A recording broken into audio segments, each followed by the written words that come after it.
It's time for breaking bread with Papa. Hey, don't you know? Hey, it's our goal. Hey, it's time for breaking bread with Papa. Hey, don't you know? Hey, it's also a show. Hey, everybody. Welcome to another edition of Breaking Bread with Tom Papa. I'm Tom Papa. I will be your host for this glorious podcast. We have a good one today.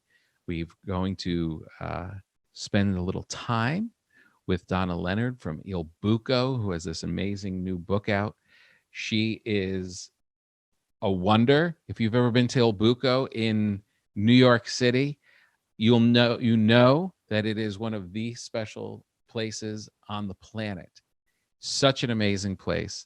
And to actually finally spend some time with the person who actually created this is going to be a treat for all of us. There's certain places that just have magic, and this is one of those places.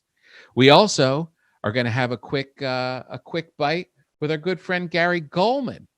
Gary Gulman from New York City, hilarious comedian. We're going to check in with him and see what he's eating and how he's surviving. Love Gary.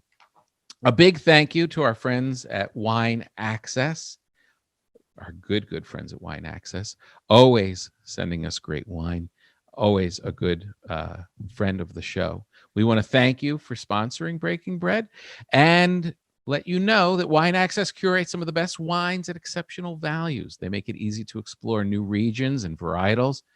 And you can check out my favorites through my special page at wineaccess.com/Papa, P-A-P-A. You can see all the stuff that I've been drinking. It's quite a list. And use the code PAPA, P-A-P-A, to receive $20 off your first purchase of $50 or more. And we'll talk a little bit more about that later on. We also today, make sure you subscribe. I always have to say, make sure you subscribe. Make sure you give us good reviews, lots of stars, lots of good compliments. I don't have to beg. You guys are the best. And thank you for sending me all of your photos of all of your bread attempts and successes and jumping in and trying some of the stuff that we've been talking about. This is all about comedy and all about food. And thank you for not sending your jokes. Thank you for sharing mostly the food stuff. You guys are the best.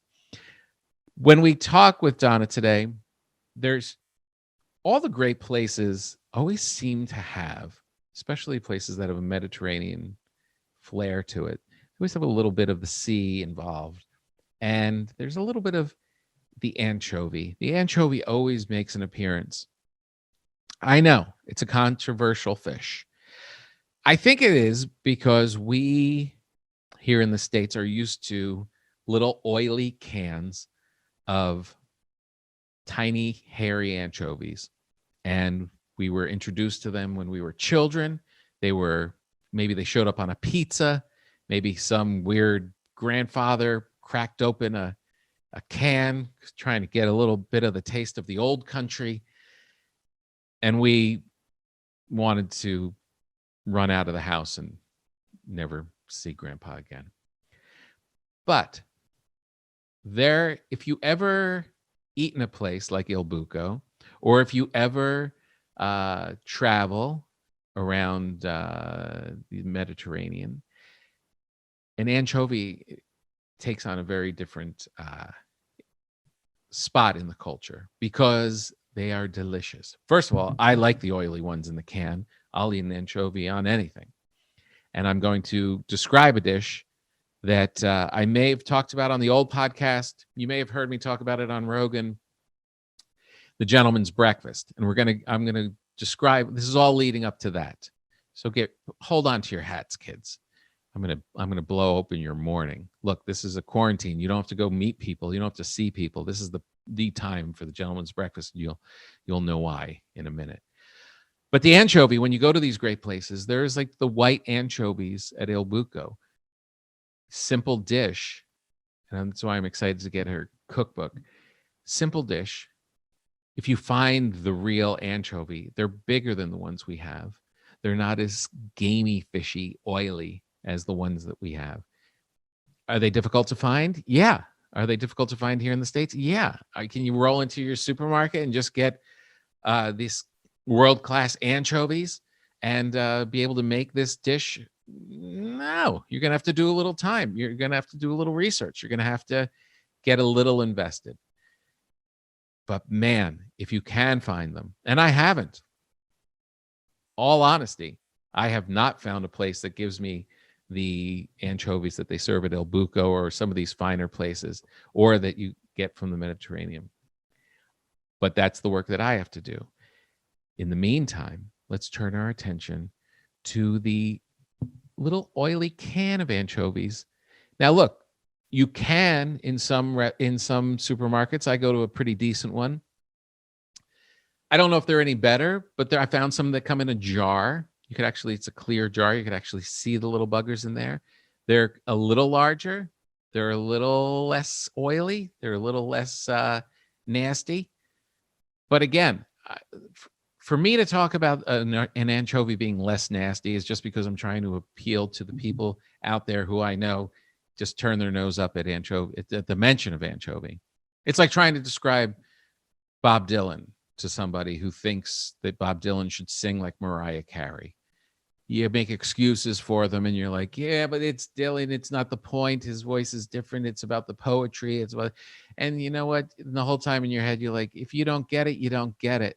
I'm not going to describe Dylan to you if you show up and you're like, or Tom Waits. You're like, why is Tom Waits talking like that? That's the voice? That's, ugh. And you don't get it, and we can't really even have the discussion. So, anti-anchovy people, I'm talking to you. I want to make you the gentleman's breakfast. This came off of my love of sourdough. It was first introduced to me by Sam Sifton at the New York Times. It is very simple. And I'm enough with the apologies for anchovies. We're just going right into it. This is very simple. Take some butter out, a stick of butter, let it soften on the counter. Let it get nice and soft. Don't microwave it. Just give it some time. Be patient. Let it go. Then, while it's softening, you get several cloves of garlic and chop them up. Garlic. Then you take some anchovies. And you start chopping those up about the same size as the garlic. Very little pieces. Mush them up. Mince them up. Get your good knife and go to work on both of them. Now you have a pile of garlic and you have a pile of anchovies. If you were to measure it out, you're probably talking about 2 tablespoons, 2.5 of each. Then you take your butter, which is all softened, you put it in a bowl, you add in your anchovies, you add in your garlic, a little touch of salt, and mix it all together. I know. Then you put it into the refrigerator and you let it harden. You wake up the next morning, my friends, and you take a big piece of your favorite bread. Hopefully it's sourdough bread that you've made yourself, or you've gotten from a nice artisan bakery around you that does all the work but gives you a quality product. And you cut yourself a nice slice of it, a good slice, a thick slice. And you take your concoction out of the refrigerator and you take a big old knife and generous portions. After you toast that bread and it's nice and warmed up, you can let the concoction kind of rest on the, it gets a little hard. So but it's going to warm up because of the toast. Whatever way you're going to do it. It's early morning. I'm not going to tell you how to live. Spread generous portion of that new butter, anchovy garlic butter, onto that toast. Ho, ho, ho, ho, ho. The true gentleman's breakfast, also scramble some eggs, some slowly scrambled eggs so they're nice, soft, and fluffy, possibly with a little milk on the side. I don't even need to talk about the egg. I'm not here to sell you eggs. I'm here to sell you anchovies. I know. Now, look, if I have a big pitch meeting, I've got to be around people I don't know. I'm not eating this for breakfast. I am not you are going. This is not something. You're not making out with people. You're not getting close to people. You are going to smell somewhat odd, but you don't care because you'll be so content after eating this. You'll be so, your soul will be so satisfied that you don't need another human being on earth because you were just given something by God Himself. I'm telling you, this is how transformative this is. Is it bold? Yes. Is it something you eat every day? No. But once you have that bowl and if you do enjoy it, if you're one of the people that gets Dylan, as we say, you're going to eat that probably several times during that week until all that butter is gone. It's that good.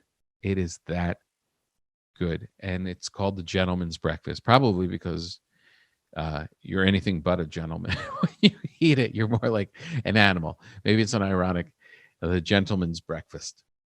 But that's a great anchovy. Oh my God. We have a great show for you today. We have Donna Lennard. She is the founder of Il Buco. And I am so fascinated by magical spots, by magical places, by places. In my business, it's the Comedy Cellar, right? It's Largo, it's the Comedy Store, it's those places, or those old theaters, the old Fox theaters all around the country, places that just have some magic to them.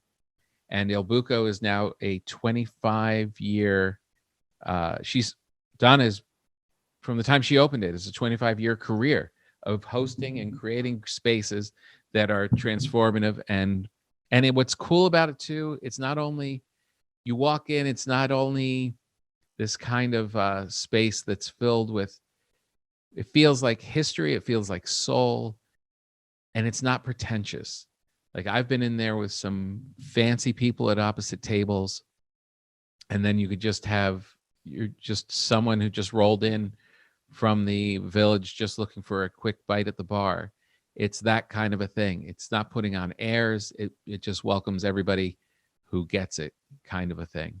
So it's going to be really great to spend some time with her. And then, of course, grab her cookbook, recipes and stories. Il Buco, 25 years, recipes and stories. It's going to be great. And then in the middle, we're going to put a quick call into our good friend Gary Gulman for a quick bite and see what he's eating and how he's getting through. And I can only imagine, he's had a lot of comedy on food. He's someone who thinks deeply about candy and bacon, and and then he'll talk to you about it for a good 20 minutes. But this one won't be that long. This will be a quick bite with the great Gary Gulman. So that's it. What do you say we get going? Let's go say hi to Donna. Well, nice to meet you, sincerely. Nice to meet you.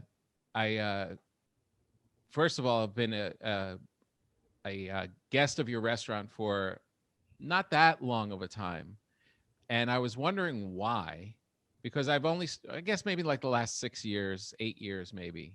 Okay. I would roll through, but it was interesting because your book is out, and I was reading the intro to it, and it makes sense why I wasn't there in the beginning, because that's when I was starting my career as a comedian in New York.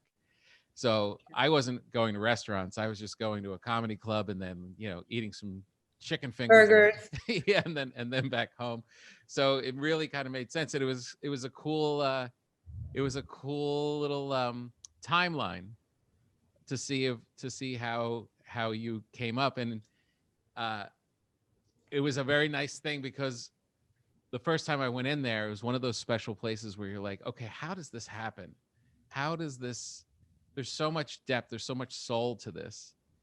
It's almost like seeing a performer where you're like, what's the history of this person? Because this didn't just happen overnight. And then to see your intro of your book, which is amazing, it really kind of started to fill in all the blanks of why there is so much soul in that spot. And I guess before we get into the history of it, How are you doing right now? I mean, because we're now recording this, we're a good 8 months into the shutdown, pretty much. Yeah. How are you, and how are your spots? Well, I'm doing well.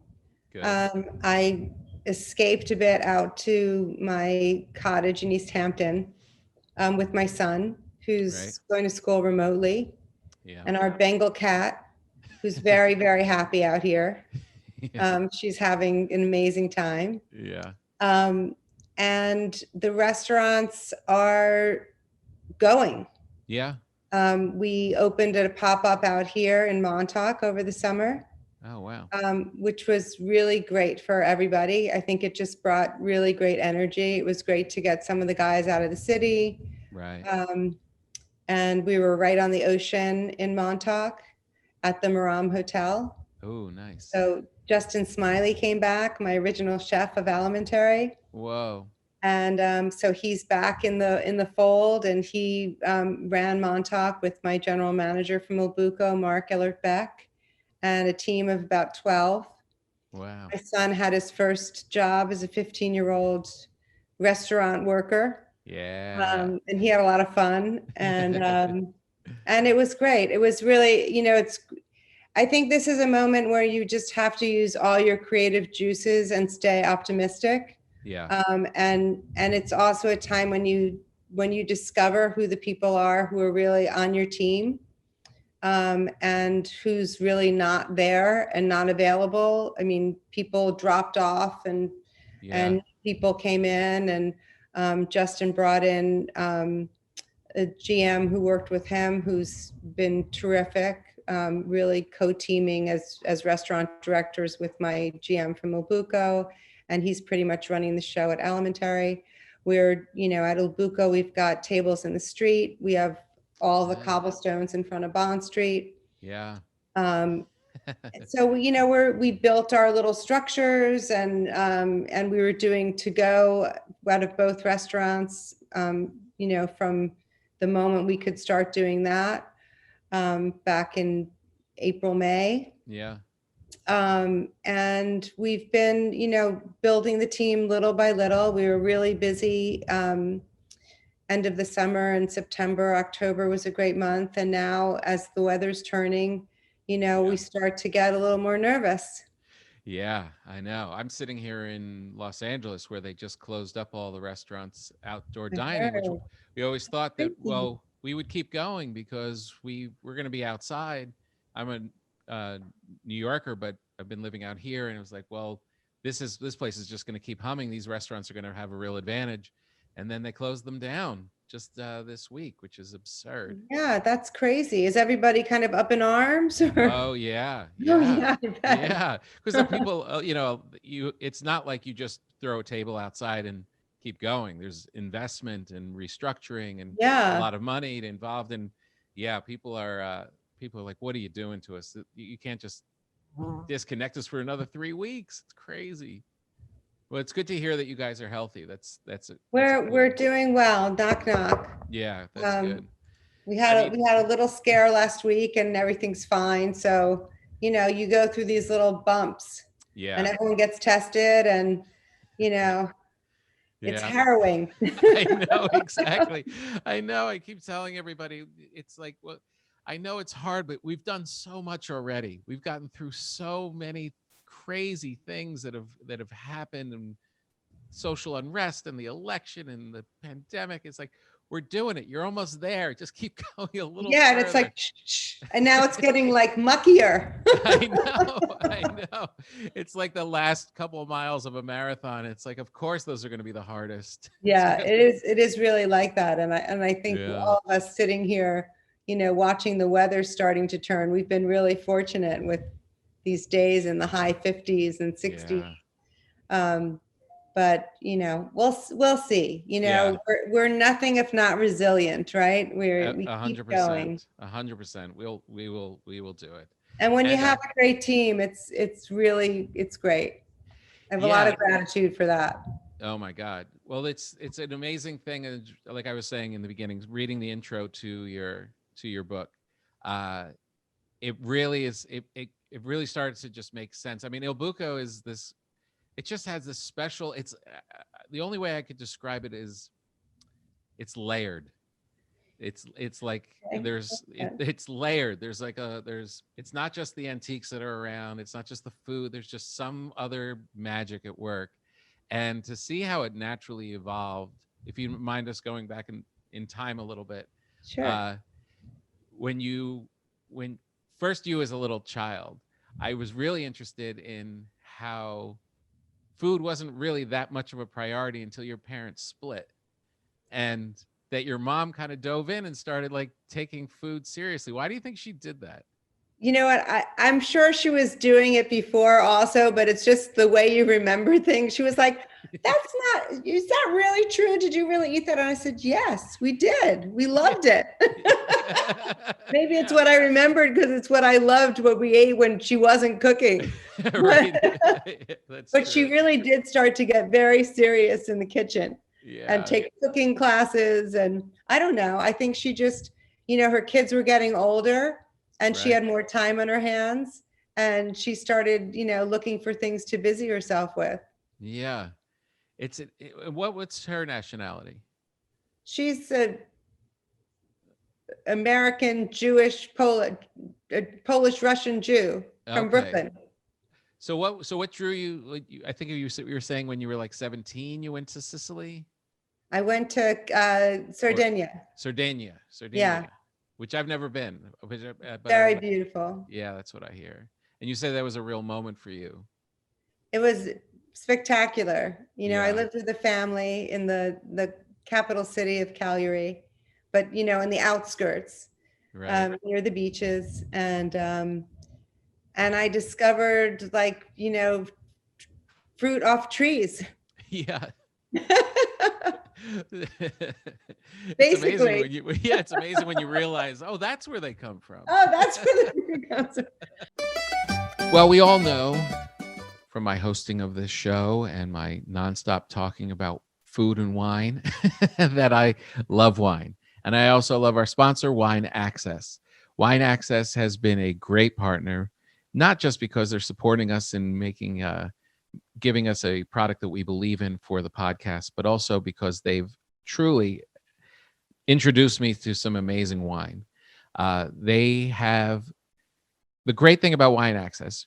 You sign up, they have all these experts, wine experts out there, sommeliers, different people that do all this research, and they actually send you the wine that you select. First of all, they give you a story about each wine. They tell you where it came from. It's not just a number. It's not just a rating. It's not just a price point. It's like having a good friend that turns you on to wine. And they send you along the bottles and they give you cards on each bottle. I mean, extensive, like where it came from and how it was made and who the winemaker is and what it pairs with. All the great information that you need. And it's not so you can, in the beginning, you start thinking of wine. It's like you're just trying to survive. You just don't want to make a fool of yourself. And then you kind of mellow out and you realize, no, this is about really enjoying this as much as possible. And that's what this gives you, knowledge of the wines that you're drinking. And it just makes the experience that much deeper. They've sent me for my birthday. They sent me, not for my birthday, but I opened it on my birthday. They sent me Telegraph. Oh, this bottle of Telegraph was so good. Man, oh man. There's certain times you open a bottle and it just transforms the entire room. That was one of them. Holy Toledo. I've got a couple right here. This is one, I don't even know the name. Oh man, once it's French, I'm in trouble, guys. Domaine d'Aurore. Roar. That's pretty close, right? Just great. I mean, yeah, I have. See, it looks like I haven't even opened it, but I have. I have a secret thing that now gives me the ability to drink glasses of wine while I'm here working. They're just the best. You guys are going to love them. And if you go to Wine Access, you can go to my special page to see all of the wines that I've gotten from these good folks. wineaccess.com/papa. That's PAPA. And you can check out my favorites. And this is during the holidays, during this time, this is a really good time to take advantage of this deal. You'll get $20 off your first purchase of $50 or more when you go to wineaccess.com/papa, you get $20 off. And look, start small. Do whatever you got to do, but this is the time to do it. This is the holidays. Find stuff that you like. Have confidence that they're not going to ruin your good times around the Christmas tree, and live your life. That's what it's all about, kids. Thank you to wineaccess.com. Hey, what do you say we take a quick bite with our good friend Gary Gulman? Gary? Yes. Hey, it's Tom. Hi, Tom. How are you? I am excellent. Thanks. How are you? I'm doing okay. Just wanted to check in, see how you're doing. I appreciate you checking on me. I am in quarantine on day 12 without showing any symptoms. So I'm either asymptomatic or I didn't get infected. However it is. Thank God. It's a combination of delight and despair. It's been our lives for the last 8 months. I love having no responsibility as a quarantine, but the loneliness and the lack of, my wife is treating me like a prisoner in my own apartment. Oh my God, that's terrible. How are you eating? I'm eating really well. She's a really good sport about preparing all my meals to my specifications because I'm very particular. So I would you like me to? Because I eat pretty much the same thing every day at the same time. I'm a great believer in routine. So I'd love to hear it. Okay, so I eat breakfast every day.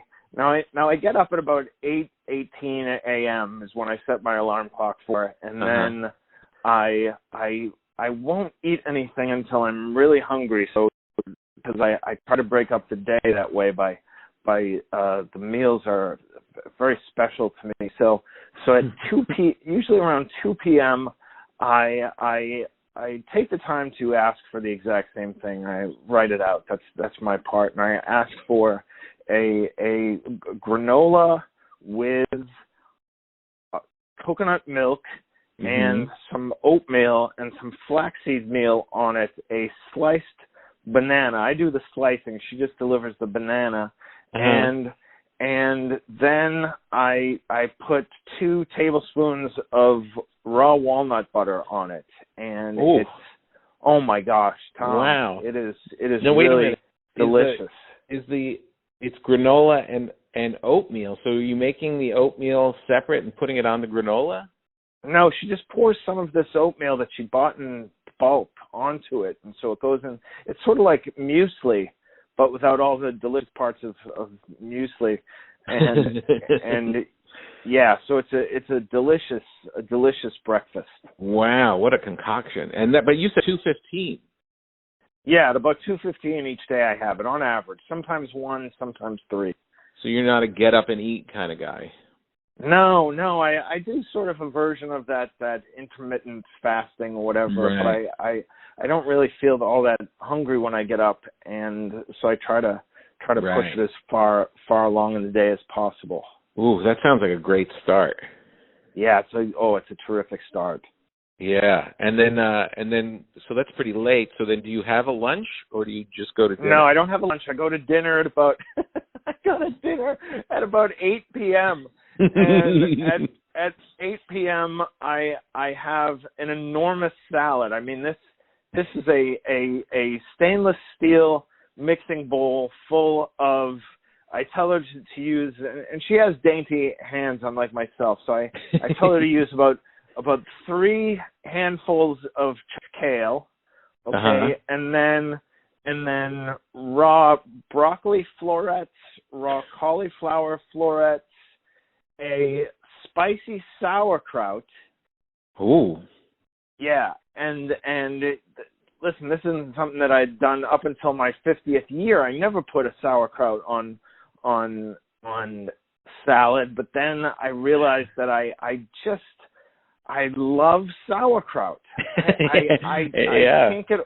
I had no interest in sauerkraut for 50 years, and then all of a sudden I'm into spicy sauerkraut, and I've been told that it's good for you, and it's like a neg 30 calories. I mean, there are no calories. You can eat all the sauerkraut you want, and it's Wow. actually quite filling. And then on top of that is vegan goddess salad dressing from, I think it's called Urban Meadows or something like that. It's at Whole Foods, and it's terrific. And then for an entree, she makes this chickpea pasta by Bonza. Wow.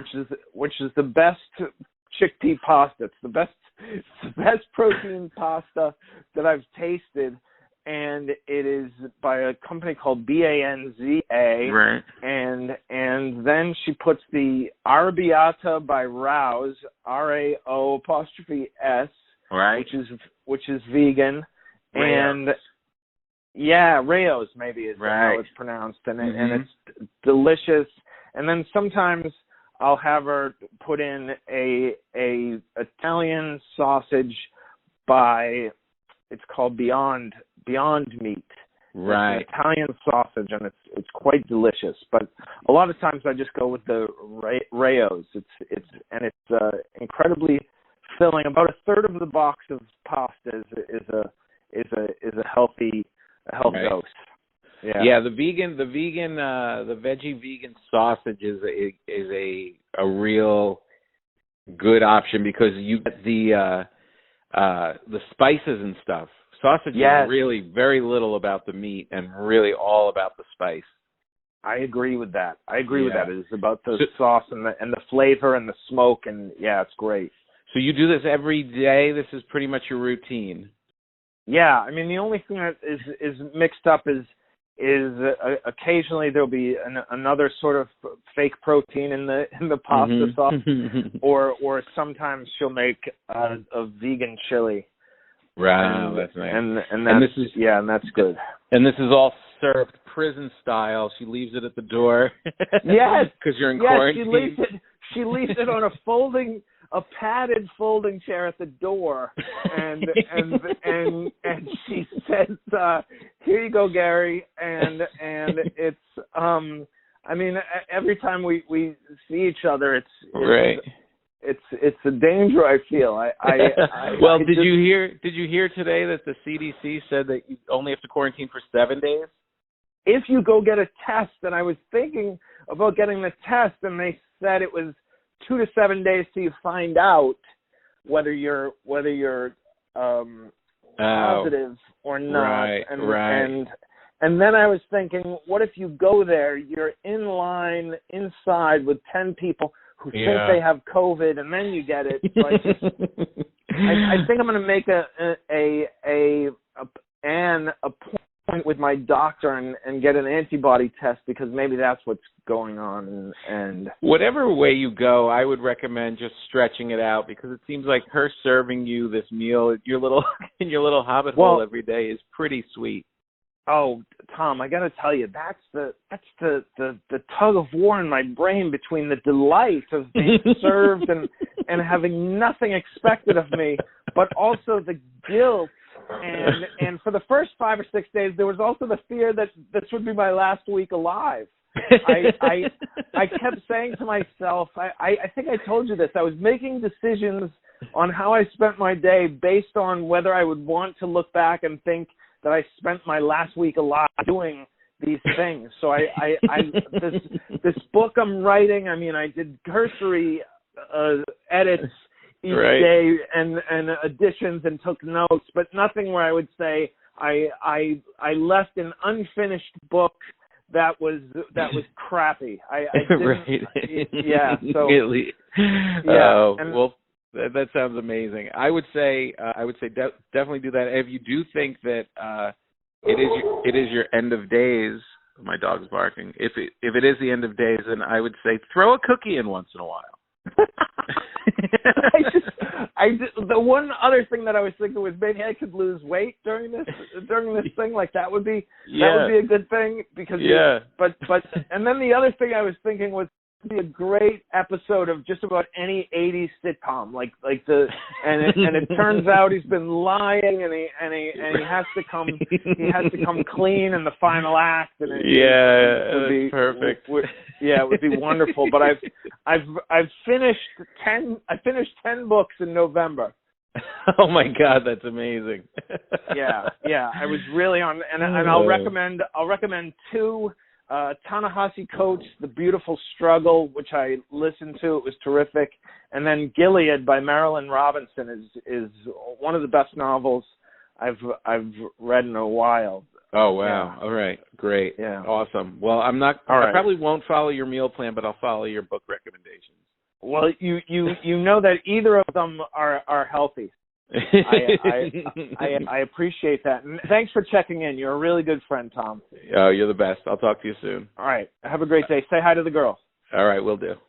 Okay, bye. I mean, I remember, having never remembered tasting a fresh apricot and that fig, a fresh fig.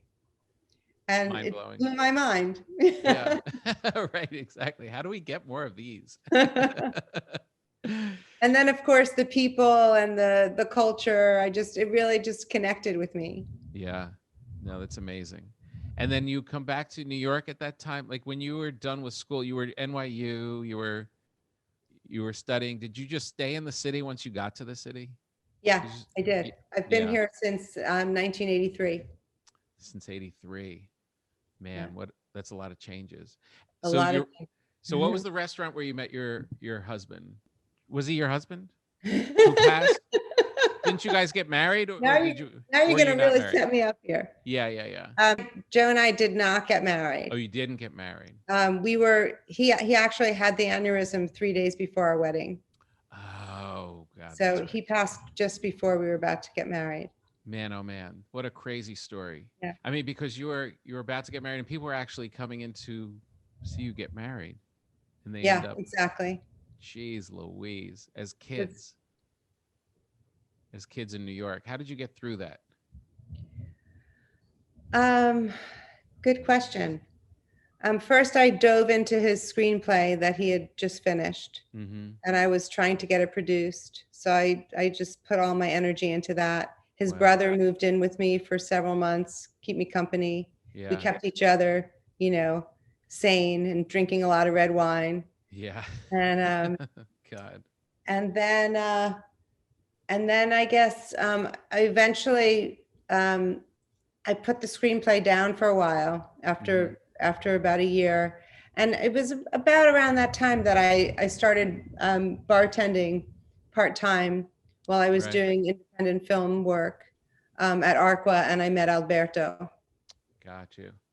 Man, it's such a fraught time to begin with when you're leaving school, you're in New York, you're finding that, I mean, I was doing the same thing. It's just like, it's 100 miles an hour.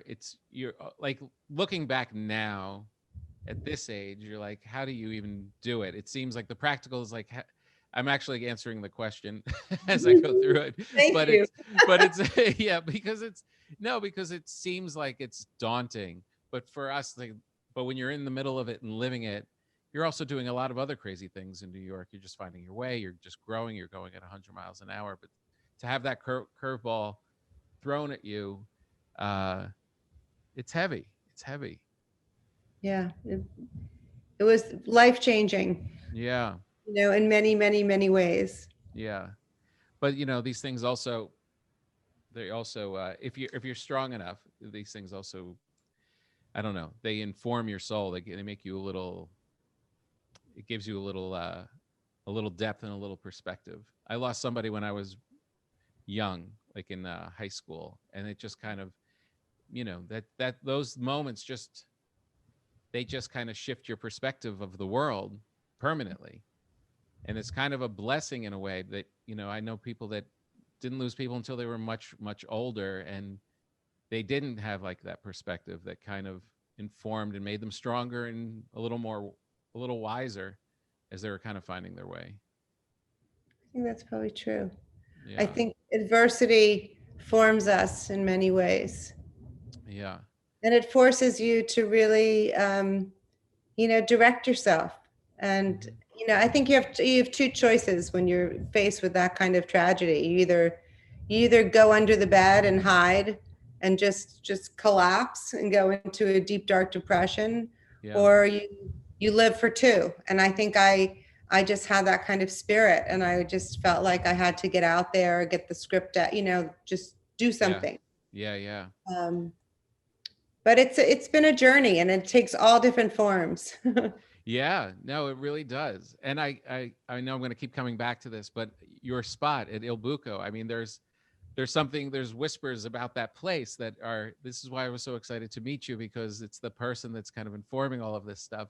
And that when you guys walk in there in Bond Street, and this is a probably, could you describe what that space looked like when you first showed up? Because you guys were just thinking, well, antiques, your partner that you meet working in a restaurant, and you're like, he needs some place to store stuff. I mean, but Bond Street, people don't realize New York wasn't Sex in the City.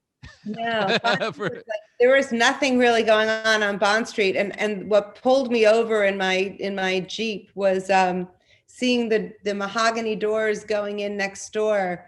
They were putting in Spectra Photo Labs. The main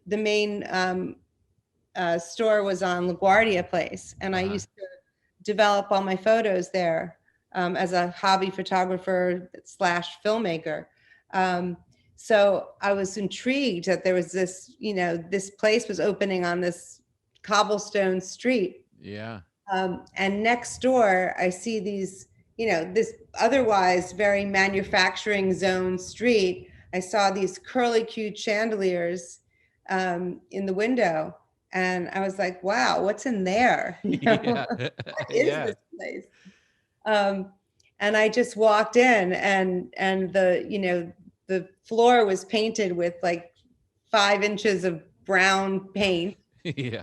And the walls were all white, and there were kilns everywhere. But the very front had been set up as a little showroom. So it had this little Harlequin burgundy painted faux pattern on it.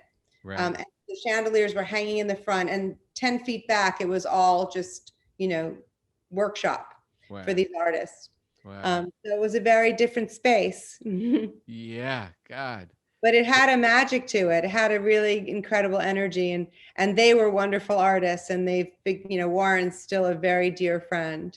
Oh, it's amazing. And all of his chandeliers are still hanging in the restaurant and in the center of Alimentary. Yeah. Wow. That big chandelier in the center of the atrium of Alimentary is made by him as well.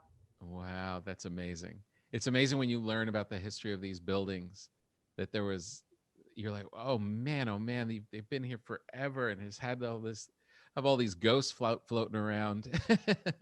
But it is that kind of. We had Ghostbusters come in. Oh, really? Yes, to go into the Edgar Allan Poe cellar. No, really? Yeah, it was very funny. They walked in, and we were sitting upstairs, and they said, on our way here, we just felt all the trepidation. There's something going on in that space, and then afterwards they came up and they told us about all the energies, and there was a murder and a baby crying and a woman killed, and they were clearing out the energy. And but there was also there were some very positive spirits in there. And my partner Alberto and I walked downstairs afterwards, and I looked at him. I was like, so do you feel anything? Yeah. He goes, not really. And then suddenly, boom, this photograph that my sister had given me that was propped up against the wall, like fell over in the moment. No. And we just jumped out of our skin. Running up the stairs. It took me a while before I was comfortable going downstairs at night by myself. Yeah. Oh, forget it. It really shifted things for a little bit. Yeah. Holy cow. So you weren't even thinking, I'm opening a restaurant here. This was a place where people are going to come and check out the antiques and stuff, and then you just start serving little dishes and a little wine, and that's how it pretty much starts, right? Yeah, we applied for a wine and beer license. It came dated Alberto's 40th birthday, and We invited our landlords for lunch and asked them if we could expand the use. And they were so bowled over by what the space had turned into that they just said, sure. Wow. Was it, were they impressed by the space or by what you were serving them? The space was transformed, number Yeah. one. It was really beautiful. And then the lunch, I mean, Alberto put on a show for sure. Right. And did you have a sense, did you have like a design? I mean, you were into film and photography and stuff like that. So did you have an eye, obviously, but had you ever like designed a space like that?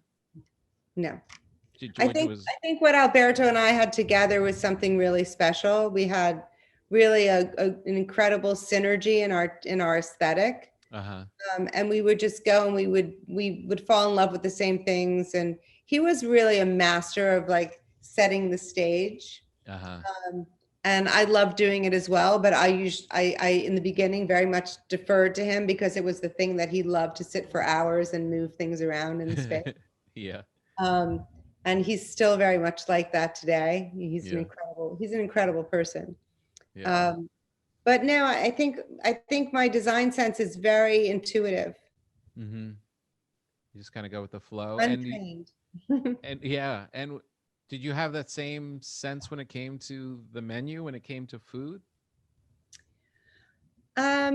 Yeah, absolutely. I mean, I'm not a trained chef, and I never went to cooking school, but I love food. And I just have a natural instinct for it, and I think a good palate. So I just follow my gut. Yeah. Did you discover that you had a good palate? Was that something like you're like, oh, I kind of Yeah, experience these things in a way that other people don't? Yeah, I didn't think about it for a long time, actually. Yeah. And in the beginning, it was all about Alberto, because he was this charismatic, quixotic figure from Italy who knew everything about food and where to find it. And, we lived in our apartment and we would cook on the fireplace, and, everything was like a celebration of food. And I always loved food. So we really just kind of connected on that. And it was only when he started, more backing out the door and the chefs were coming in and I had to like get into the kitchen. Well, I'm sure when he was there too, we tasted things together and we agreed very much palate wise on almost everything. Right. So it was, a constant discovery. But once he was gone and I was there with my chefs working, that's when it really became clear that I had something to offer them to bounce against and to work with. And I think they enjoyed, most of them, at least, the collaboration that came out of that. It's amazing. I mean, it's such a natural story. It's like, it's not, I'm opening a restaurant and then all the stuff that goes into that chasing, right? That it just kind of evolves. It really informs that space and that experience that you have when you're there. It is a very natural feeling spot. It's almost like it was calling you out. Maybe it was the ghost in the basement. Yeah, I mean, Alberto, when he walked in there, he's like, this is the space. This has the energy. It's magic. Our angels are here, Yeah. And I remember Bob Buccione Jr. sitting at table 6 in the corner one day. And I sat down with him to have a glass of wine. And he said, you know what it is, Donna? You know what it is about this place? It's just slightly awkward. And I'm like, because nothing was like set up like and designed to be a restaurant. Right. Everything was just kind of like mix and match and moved around, and it didn't have like any straight lines. Right. Yeah. And it's got to be cool because now, like 25 years in, now it has like this earned history to it. Like it has all that stuff of like the soul of the space, but it sounds like it kind of had the makings of that in the beginning. Absolutely. Yeah. It's an interesting thing. And isn't it strange how there's some spots that never work? Like things will open repeatedly in the same spot and they just fail. It's kind of the opposite energy. Yeah, I think that's really true. I mean, it's so important. Like I would never go into a space that had been 10 different restaurants one after another and go in and try and change that energy. There's something there that doesn't work. Yeah, like a And I've real watched it so many times. God, man, oh man. There's one line that you have in the book. I think it was from the book. It might have been from something else. I think it was from the book. You said the best prime materials and do the least possible to create the best result. I love that. Just that you would find the best stuff and be simple with it and don't get in the way of it. That really speaks to everything that's served in Il Buco. Yeah. That's the philosophy. Okay, now here's my question though. I'm walking around. I love food. I like to cook. I'm trying different things. But how do you shop? Like, how do you find great white anchovies and then this great pasta? Like, how do I shop? Tell me how I'm supposed to shop. You mean where you're supposed to go? Yeah. Do I have to go to 12 places? Do I have to? I mean, I was very jealous that you and Alice Waters are just walking around Union Square Market. It was like, oh man. That was so much fun. And we got rained out and it was still really fun. Oh, God, it had to be great. I lived on 10th Street for a long time. And we would run over there and get the stuff. But I always feel like people like yourself walk through those markets and see things that I don't see. No, I think you have to know where to go, number one. And I mean, I'm really fortunate that most of the things that I really want to get, I go downstairs to Il Buco with my shopping bag into the walk-in box or the pantry, and I've got it. And if it's not there, it's at Alimentary. So I have to do very little shopping. Right. But it's about finding the few little places that really know how to curate their product and are really looking and really diligent and conscious about what they're choosing. Mhm. There's a little place out here in Springs where I live called S&S. It's a little market, coffee bar, tiny little space, and they do like some handmade products for the house and some leather goods, and it's like a mix of a lot of different things, but so beautifully curated. And they've got beautiful oils and tins of sardines, and everything is chosen. And you know, when you go in there, you're going to find good product. So, you know, it's those little spots that, you know, you just talk to the owners and let them talk about the product. And if they've got the information and the knowledge, it means that they really did the work and the research to really seek out the product that was delicious and try different things and choose the best. All right. That's smart. That's what I'll do. Because the guy at Ralph's doesn't know what I'm talking about. I'm trying. I wish I was better. I had better information about LA. I don't spend enough time there to really know the little nooks and crannies, but I'm happy to like send you a little list. Yeah, I would love that. Yeah. It's the hard part about it is it's so spread out. It's kind of a little unknowable. It really does take a lot. Like walking around Manhattan, it's like you can kind of start to find your way within walking distance. That's. Where do you live in LA? I'm in Sherman Oaks.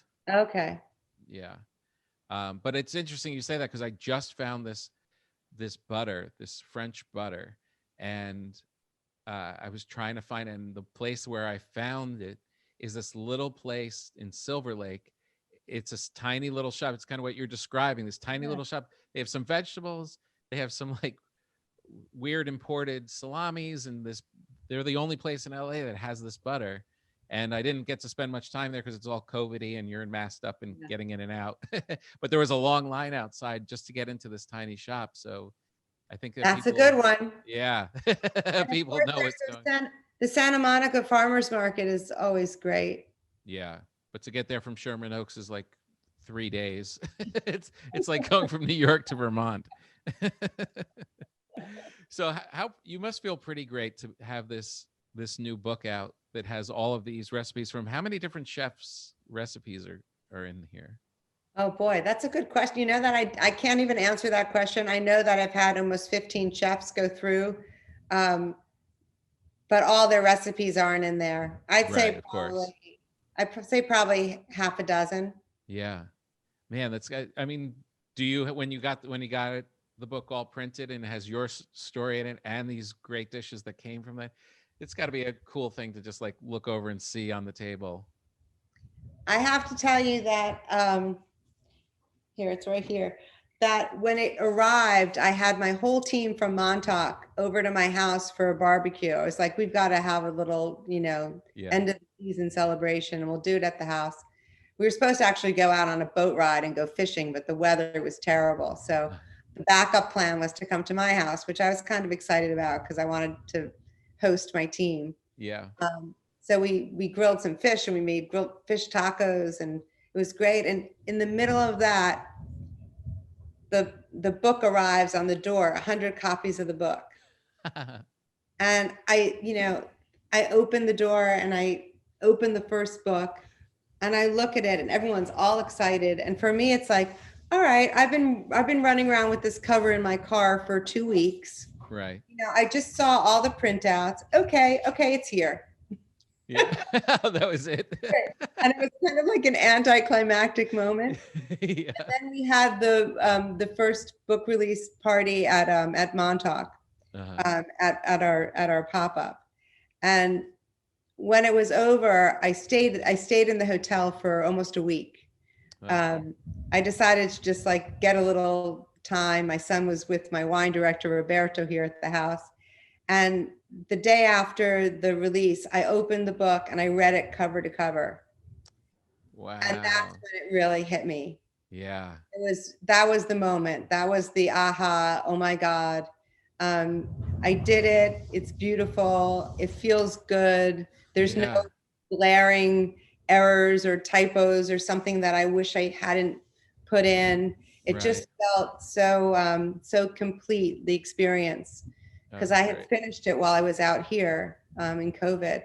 That's great. One of the reasons I first came out, I was like, I need to just get away and finish the book. Oh, nice. Perfect. Oh, it's so good. I really, I mean, I can't wait to get the hard copy. I was just going through it on Kindle, and I got to have it like on the counter. Yeah, it's gorgeous. Man, oh man. I'm on this real. We'll get you one. What's that? We got to get you one. Yeah, absolutely. 100%. Man, it's so great to finally meet you. I can't wait till we're back in New York and we can actually crack open some wine and sit at that bar. I would love that. Please let me know. Yeah, it'll be amazing. Yeah. Congratulations. Thank you for sharing a little bit of the story. And I'll be going on the podcast even more and telling people why they have to read it. But really, thank you for spending some time with us. Thanks so much. It's really nice to be here. Yeah, I'll see you Take again. care. Say hi to LA. All right. I will. Well, that's it, kids. Thank you for listening. Thank you to Donna Lennard. Thank you to Gary Gulman. Thank you all for listening. Make sure again that you like and subscribe. You guys are the best.